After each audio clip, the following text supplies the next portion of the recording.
Hello friends, back to my channel. আশা করছি তোমরা সকলেই ভালো আছো। আমি খুব ভালো আছি। দেখো, আজ সকাল সকাল সমস্ত কাজ সেরে নিয়ে এখন আমি বসে গেছি আলু ভাজতে। আজকে দারুণ একটা ঘটনা ঘটেছে বন্ধুরা, বর্ষার শুরুতেই সেই ঘটনাটা ঘটেছে। তো যাই হোক, চলো আলুটা ভাজা প্রায় হয়েই আসছে। আর দিদা, এইদিকে আমার দিদা এসেছে। দিদা সেই কাল কলা ফুলটা তুলে নিয়ে এলাম না, সেই কলা ফুলটা এখন দিদা ছাড়াচ্ছে। তো ওই দেখছো ভিতরে যে সাদা মোটা অংশটা আছে সেগুলো ফেলে দিয়ে তারপরে এগুলো আমরা রান্না করব।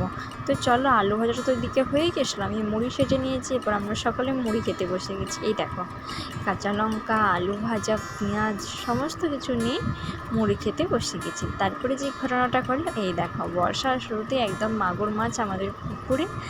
তো এই মাছটাই এত বড় হয়েছে, তো হঠাৎ সেদিনে মাছ ধরতে যেয়ে আমাদের পুকুরে জালে পড়ে গেছে। তো কী আর করা যাবে, জালে আচ্ছা সরি জালে নয়, এটা আমার শ্বশুরমশাই হাতে করে ধরেছে।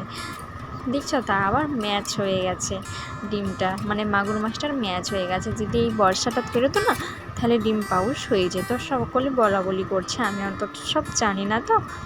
তো খুব মাছটা প্রায় বড় ছিল, মাছটা 5টা পিস হয়েছে, ঠিক আছে। তবে মাথা নেজা নিয়ে 5 পিস হয়েছে, ঠিক আছে। তো বন্ধুরা, এটাই হচ্ছে ঘটনা।